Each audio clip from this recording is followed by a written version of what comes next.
faut revenir à l'humanisation des soins. Il faut revenir aussi à une dimension qui est facile à être comprise de la part des usagers. Puis c'est pour ça qu'il faut en revenir soit à la région ou au territoire. Malheureusement, là, le fameux virage vers les soins à domicile qu'on nous promet depuis 20 ans, ben, il ne s'est jamais réalisé, comme la commissaire dit, à cause d'un manque d'imputabilité ou d'un manque d'implication de l'ensemble du gouvernement. Et surtout parce que c'est un écosystème qui existe, mais qui rien ne va plus, si on veut. Donc, vous avez entendu Pierre Lynch, président de l'Association québécoise de défense des droits des personnes retraitées et pré-retraitées.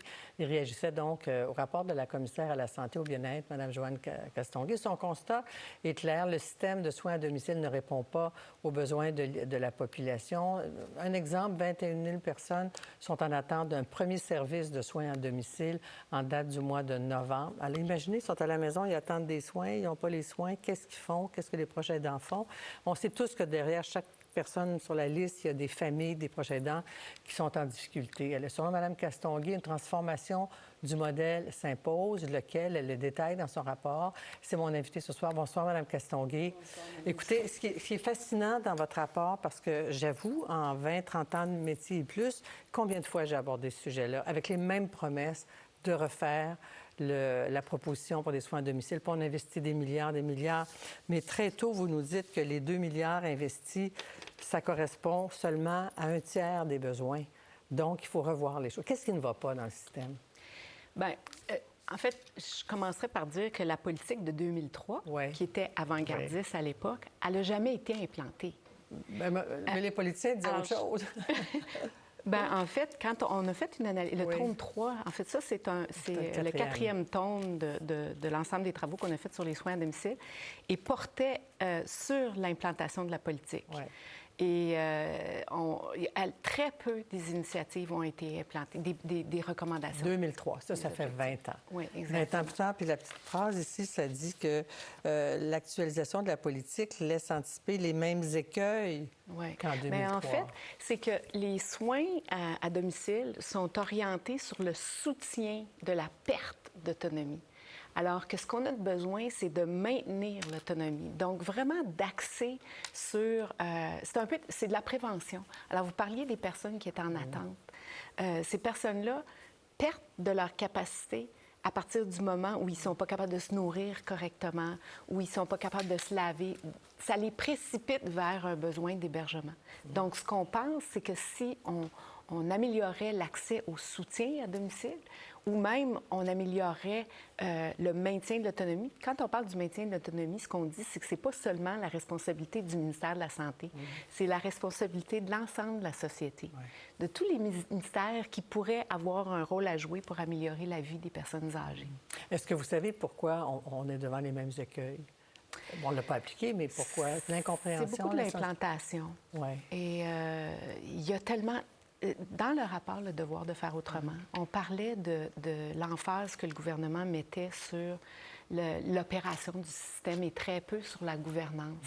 Il n'était pas axé sur les prévisions, sur améliorer la réglementation, de changer les façons d'organiser les services, de répartir l'effort autrement. Et tous ces éléments-là, on doit l'adresser. Juste les dossiers médicaux. Les dossiers médicaux ne sont toujours pas implantés. Il y a beaucoup qui est en train de se faire. J'ai confiance que cette fois-ci, on va y arriver. Mais tant qu'on ne les aura pas, comment est-ce qu'on peut améliorer? Puis, enfin, c'est la base. C'est la base. Et en même temps, les gouvernants n'ont pas mis en place les politiques. J'essayais de retrouver le chiffre, la comparaison entre le coût des soins à domicile pour une personne et en hébergement. C'est hallucinant, la différence.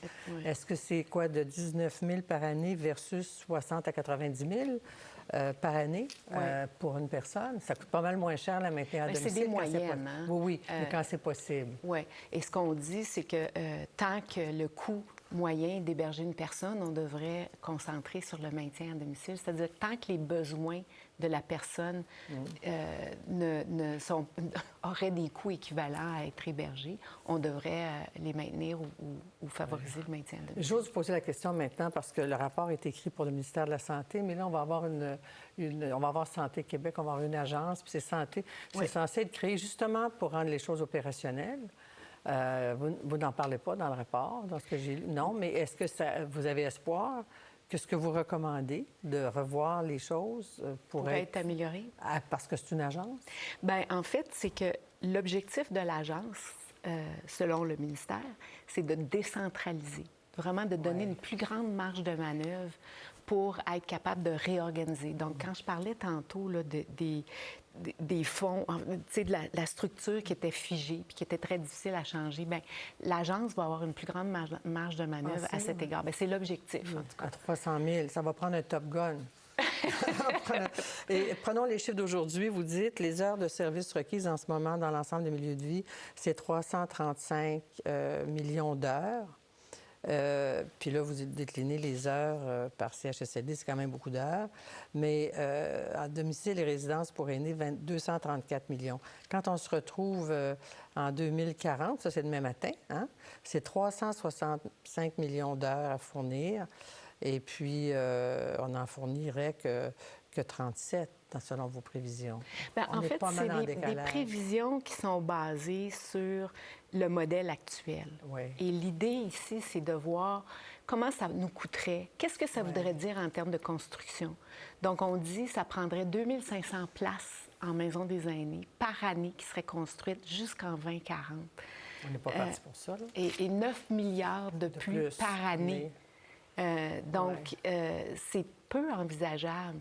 Alors que si on prévoit moins de places d'hébergement, on va pouvoir allouer davantage de fonds pour les soutiens à domicile. Oui, mais quand on crée des maisons des aînés à presque 1 million la place, ça détourne l'argent des soins à domicile. Bien, c'est pour ça qu'on propose de recalibrer, si on veut. Oui. Puis de réserver l'hébergement aux personnes qui sont les plus hypothéquées. Oui, vous parlez de phase 10, enfin, il y a une cote. 10 et plus, 10 et plus, c'est vraiment celle... Bien, en fait, certains, c'est très la perte cognitive très grande, mais c'est pas des personnes qui se font des repas ou qui se promènent. Espérez-vous une réponse du gouvernement? Je l'espère bien, oui. Oui.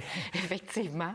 Mais je dois dire, en fait, j'ai fait la présentation des résultats à Mme Bélanger. Oui. Et j'ai eu une réception assez favorable maintenant, ce qu'ils vont passer à l'action. Je pense que ça va dépendre aussi beaucoup de l'agence parce qu'il faut décentraliser. Oui. Et ça va être à eux d'organiser ce qui se passe. La pression va être forte, puis il va falloir mettre les sous également. Bien, c'est ça. Alors, est-ce que je pense que la population doit continuer à en demander puis à demander une réaction. Une dernière question. M. Hébert, je ne vais pas me tromper de nom, mais M. Hébert, quand il était brièvement ministre de la Santé sous le gouvernement du Parti québécois, il proposait une assurance. Mais c'est peut-être dans le rapport pour la Commission des aînés, l'assurance vieillesse. Est-ce que c'est comme ça qu'il appelait ça? L'assurance autonomie. Une caisse autonomie. Une caisse d'autonomie. Oui. Tu sais, d'avance, oui. Ça peut être parmi les solutions intéressantes. Il est trop tard. Mais je dirais que même les pays qui ont prévu une caisse comme ça, ils ont de la misère à financer leur système avec la caisse. Ils doivent réinjecter. Toute dernière question, la contribution. Votre changement prévoit une contribution pour certaines... pour ceux qui en ont les moyens. C'est ça, comme dans pour les CHSLD. l'aide à domicile seulement. Non. OK. Très bien. Et puis, c'est pas les soins, ça, c'est l'aide. Le ménage, mettons, quelque chose comme ça. Mais on recommande de commencer par l'efficience, par contre. Oui. Merci, Mme Castonguay. On va souhaiter que votre plaisir. rapport ait de beaux lendemains.